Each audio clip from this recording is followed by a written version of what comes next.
चरन्ति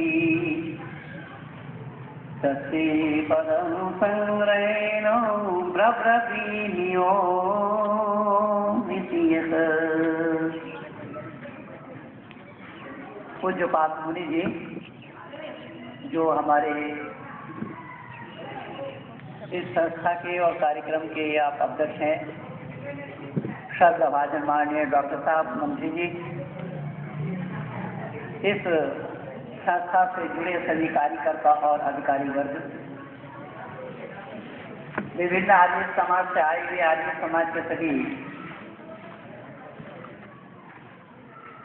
अधिकारी वर्ग तथा आर्य वर्ग पुरुषों, मंचासीन विद्वत वरेण्य, सभा में उपस्थित धर्मप्रेमी सज्जन वृंद एवं मान्य मातृशक्ति, बहुत ही सुंदर और अच्छा प्रकरण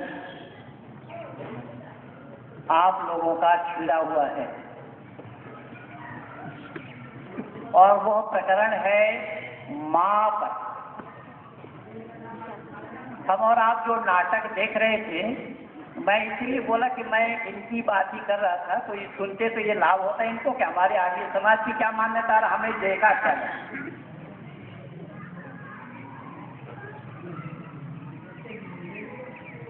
कि माँ के ऊपर हम एक नाटक देख रहे थे और इस माँ को मैं दावा के साथ कह रहा हूं कि विश्व के आंगन में अनेक देशों में जाने का मुझे अवसर मिला है, अनेक समाज संगठन और संस्थाओं के साथ मेरा संपर्क और संबंध भी रहा है, किंतु मैं दावा के साथ ये कह रहा हूं कि मां के ऊपर जितना चिंतन और विचार आर्य समाज का है, विश्व के आंगन में अन्य दूसरा कोई समाज इस मां को जानने का प्रयास नहीं किया। मैं केवल कहूंगा नहीं, मैं इसका सारा के सारा प्रमाण प्रस्तुत करके आज आप लोगों के सामने में रखने का प्रयास करूंगा अपने समय के अंतर्गत। और अभी अभी हमारे माननीय महाशय जी ने जो भजन सुना है, उस भजन के ऊपर भी माँ का दायित्व, तो आर्य माँ कैसी होती है उन्होंने भी वर्णन किया। तो इसीलिए मैंने सोचा कि माँ पर ही बोलना मेरे लिए जरूरी है, यद्यपि मैं थोड़ा राष्ट्रीयता पर ज्यादा बोलता हूँ, फिर भी सब जगह मैं तुलनात्मक कॉम्परेटिव स्टडी के आधार पर मैं विश्व के आंगन में समाज में क्या क्या हो रहा है, किस समाज में क्या हो रहा है, कहाँ क्या हो रहा है, इन सभी बातों को आप लोगों के सामने में रखने का प्रयास करता हूँ। और जो वक्तव्य मैं देने जा रहा हूँ उसमें भी आप सब यही देखेंगे और पाएंगे। मैंने निवेदन किया कि माँ को अगर किसी ने जाना, किसी ने समझा, किसी ने परखा, तो वैदिक संस्कृति के आधार पर ऋषि वरदेव दयानंद ने जितना समझा, किसी और ने समझने का प्रयास नहीं किया। तो आप लोग सोच रहे हैं कि ये महेंद्र पाल का दिमाग खराब हो गया, ये छोटी मुंह में बड़ी बात करने लगे हैं। बंधु, एक एक शब्द पर ध्यान देना, खासतौर से माताओं के लिए मैं बोल रहा हूं, आप लोग भी एक एक शब्द पर ध्यान देना कि ऋषि वरदेव दयानंद का कितना बड़ा योगदान है आप लोगों के लिए, कि आप लोगों के इस अधिकार को लोगों ने छीना हुआ। किसी ने कुछ कहा, किसी ने कुछ कहा। उदाहरण के रूप में विश्व के आंगन में अनेक महापुरुषों का आगमन हुआ, अनेक पथ प्रदर्शक आए, अनेक रहबर आए, अनेक रिफॉर्मरों का आगमन हुआ, अनेक पैगंबर आए, अनेक समाज सेवी का भी आगमन हुआ। लेकिन ऋषि वरदेव दयानंद ने मातृशक्ति के लिए अपने दिल में जो जगह रखा, या मातृशक्ति के संदर्भ में जिन बातों का प्रचार दयानंद ने किया, वो प्रचार औरों से होना संभव ही नहीं था। यद्यपि दयानंद से पहले इतिहास के पन्नों से नाम आता है राजा राममोहन राय।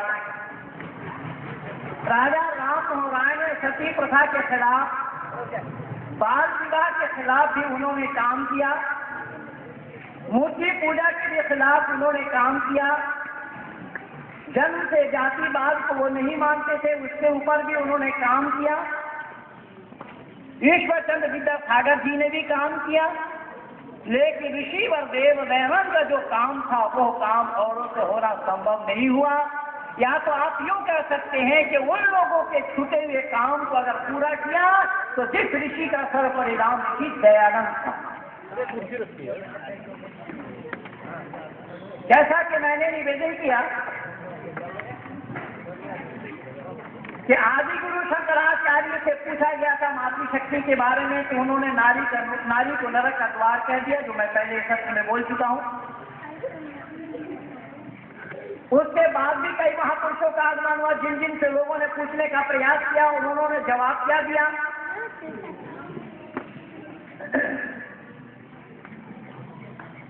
कबीरदास को संत शिरोमणि कहा जाता है।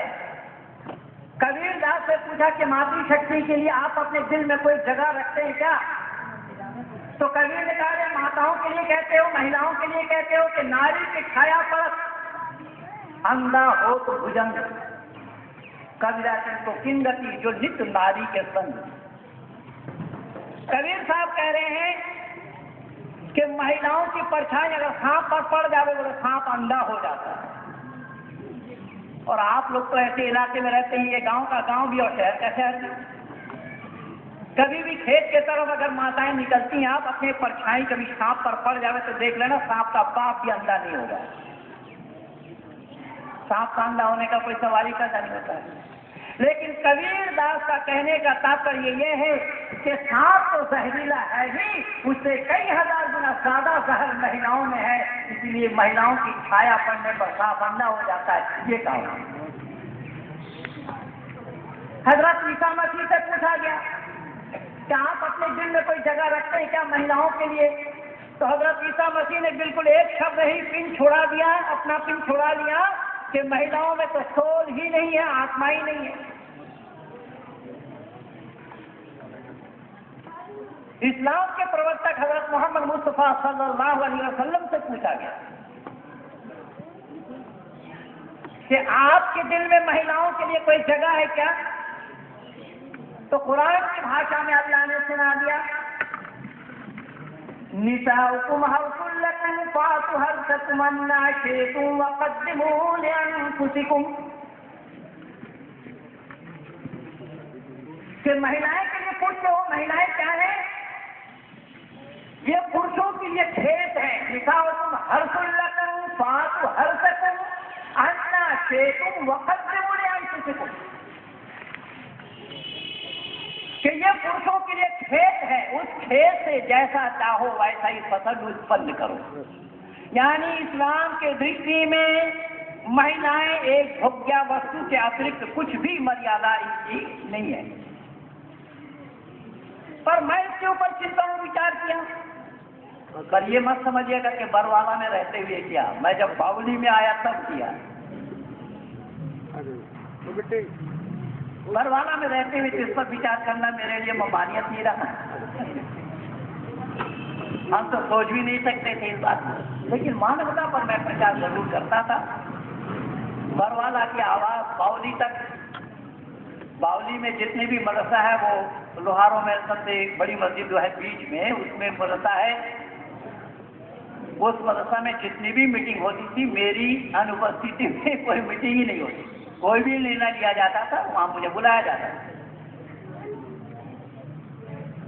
हमारे माने बड़े भ्राता श्री माने प्रिंसिपल साहब को भी मैं देख रहा हूँ, रामपाल जी को, जो अपने कॉलेज में प्रिंसिपल रहे हैं आप।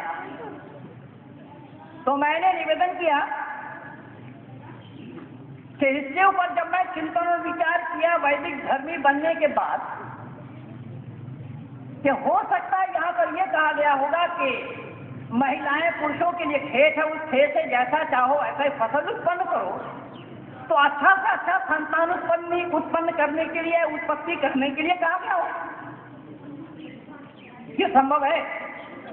लेकिन विस्तार से और जब टटोलना शुरू किया तो वहां पर एक जगह और शब्द मिला है, लिबासुल लकुम व अंतुम लिबासुल अन्नकुम कुंतुम तफ्तनूना अंफुसकुम। स्त्री और पुरुष क्या है? तो अल्लाह ने कहा लिबासुल लकुम व अंतुम लिबासुल लहुन्न। एक दूसरे के पहरावा है, लिबास है, परिधान है, पहनने का कपड़ा है। कौन कौन? पति और पत्नी। पति और पत्नी ये दोनों क्या है? बोले एक दूसरे के पहनने का कपड़ा है। अच्छा, आज मैं बड़ों वालों से पूछता हूँ, भाई और बहनों से भी, कि कपड़ा जब वो पहनते पहनते गंदा हो जाता है तो हम लोग क्या करते हैं? पड़ोस वाले कुछ नहीं करते, करते तो बोलते हैं, कुछ नहीं करते, फेंक देते होंगे शायद, गंदा बोलते हैं। तो मेरा 2 मिनट का समय खराब किया, पहले ही बोल देते, धोते हैं। तो कई बार कपड़ा ज्यादा गंदा हो जाने पर कई माता और बहनों को मैं देखता हूँ गर्म पानी में डुबोते हुए, और उससे भी माता और बहनों को तसल्ली नहीं होती, फिर डंडा से कूटने पीटने भी लगते हैं। क्या स्त्री और पुरुष में ऐसा व्यवहार हो? तो यहाँ लिबास बताया गया, परिधान बताया गया, पहनने का कपड़ा बताया गया। अच्छा, फिर मैं मान लेता हूं कि नहीं, कपड़े को हम ना गर्म पानी में डुबोएंगे और ना डंडे से कूटेंगे, बड़े यत्न के साथ नरम नरम हाथ से ठंडे ठंडे पानी से कपड़े को धोएंगे। कपड़ा धोने के बाद रानी पाल, तीनों पाल और रिवाइव में डाल करके कपड़ा सूखने के लिए देंगे। कपड़ा जब सूख करके तैयार हो जाएगा तो उस पर क्या करेंगे आप सभी? आयरन चलाएंगे। ठंडा होगा या गर्म? मैं नहीं जानता, ठंडा ठंडा आयरन तो शायद कपड़ा का फ्रिज समाप्त होने वाला, गर्म करना पड़ेगा। तो क्या पति पत्नी में दोनों में ऐसा व्यवहार हो? तो यहाँ पर पहनने का कपड़ा, इसके अतिरिक्त इस्लाम में कुछ नहीं। साथ साथ मैं ये भी बताना चाहता हूँ कि बाबा तुलसी से भी पूछा गया कि मातृशक्ति के लिए आप अपने कोई दिल में जगह रखे हैं क्या? बाबा तुलसी ने क्या कहा? ढोल गंवार शूद्र पशु नारी ये सब के जैसा हाथ में डंडा लिए बिना ढोलक का बजाना संभव नहीं, तो नारी से बात करने के लिए भी हाथ में डंडा लेकर बात करना चाहिए। केवल इतना ही नहीं, उन्होंने 8 अवगुण भी दर्शा दिया। महिलाओं में 8 अवगुण रहता है, ये मैं नहीं कह रहा हूं, बाबा तुलसी लिख रहे हैं, वो तुलसी बता रहे हैं। और उसमें एक 8 अवगुणों में अदाया भी गिना दिया उन्होंने।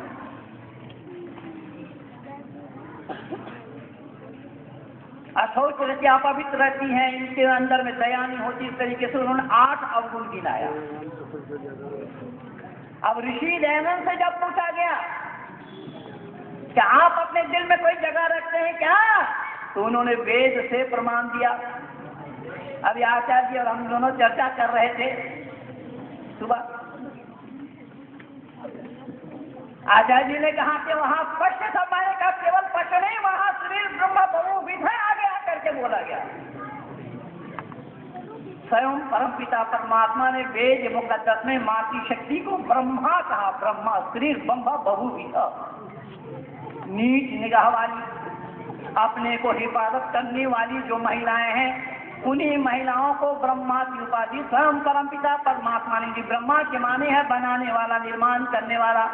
तो परमात्मा का निर्माण अंदर से होता है और मानव का निर्माण बाहर से होता है। यही कारण बना कि वैदिक संस्कृति के आधार पर मातृशक्ति के लिए कहा गया माता निर्माता भवती। माँ निर्माण करती है, माँ के द्वारा ही निर्माण होता है, पिता के द्वारा निर्माण होना संभव नहीं। माँ के द्वारा ही निर्माण होना संभव है, इसीलिए माता निर्माता भवती कहा गया। ऋषि दयानंद ने केवल वेद से ही हवाला नहीं दिया, अपितु मनु का हवाला देते हुए ऋषि ने साफ शब्दों में कहा दुनिया वालों से कि मनु महाराज की मान्यता ये है, यत्रे नार्यस्तु पूज्यन्ते रमन्ते तत्र देवता, जहाँ नारियों की पूजा होती है वहाँ देवता का निवास होता है। इन बातों का कहने वाला धरती पर अगर कोई ऋषि आया था, उस ऋषि का सर परिणाम ऋषि दयानंद था। राजा राम मोहन राय इन बातों को कह नहीं पाए थे, इसलिए मैंने निवेदन किया कि धन्यवाद दीजिए ऋषि वरदेव दयानंद को।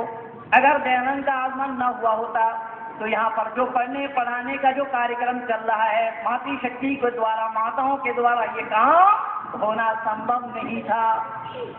ये सारा अधिकार लोगों ने छीना हुआ था आप लोगों से। आप लोगों को ये मान्यता थी ही नहीं, ना आप पढ़ सकती थी और ना पढ़ा सकती थी। यही कारण बना आर्य समाज के इतिहास के पन्नों को आप पलट करके देख लीजिए। हमारे यहाँ पर लड़कियों को पढ़ने के लिए सबसे पहले स्वामी श्रद्धानंद जी ने अपने लड़की को, जब वो ईसाई मिशनरी में पढ़ने के लिए जाती थी, वेद कुमारी की छोटी बेटी थी उनकी, घर में आकर के गुनगुनाने लगी, ईसा ईसा बोल तेरा क्या लगेगा मोल, ईसा मेरा राम रमैया, ईसा मेरा कृष्ण कन्हैया। इन्हीं शब्द को सुनते ही मुंशी राम ने अपने बेटी का स्कूल जाना कल से बंद कर दिया और फिर आर्य कन्या विद्यालय खोल करके दुनिया वालों को दिखाया ये सारा काम आर्य समाज का है। इसलिए मैंने निवेदन किया कि वैदिक सिद्धांत के आधार पर, वैदिक मान्यता के आधार पर माता निर्माता भवती, इसीलिए कहा गया कि माँ निर्माण करती है, माँ के निर्माण इस तरीके से होता है। लेकिन माँ निर्माण किस तरीके से करेगी कि अगर पिता ना दे माँ को तो माँ के द्वारा निर्माण होना भी संभव नहीं है। इन्हीं बातों को ऋषिवर देव दयानंद ने भली भांति समझने का प्रयास किया और दुनिया वालों से कहा कि दुनिया के लोगों सही अर्थों में माँ की मर्यादा को जानो, माँ की मर्यादा को समझने का प्रयास करो। क्या है मर्यादा, सब पर ध्यान दें। ऋषि दयानंद ने कहा कि माँ शब्द है, माँ। बोले माँ क्या है? बोले माँ शब्द के अंदर में वो माया है, वो ममत्व है, वो प्यार है, वो स्नेह है, वो अट्रैक्शन है, वो आकर्षण है, वो वात्सल्यता है, वो स्निग्धता है कि पूरी दुनिया को एक पल्ले में रखो और अकेली माँ को दूसरे पल्ले में रखो। बोले माँ का पल्ला शायद पड़ोस में नहीं होता होगा, पड़ोस में भी होता है पर बोलते नहीं ना आप लोग, यही तो परेशानी। मैं कैसे समझूंगा कि माँ का पल्ला भारी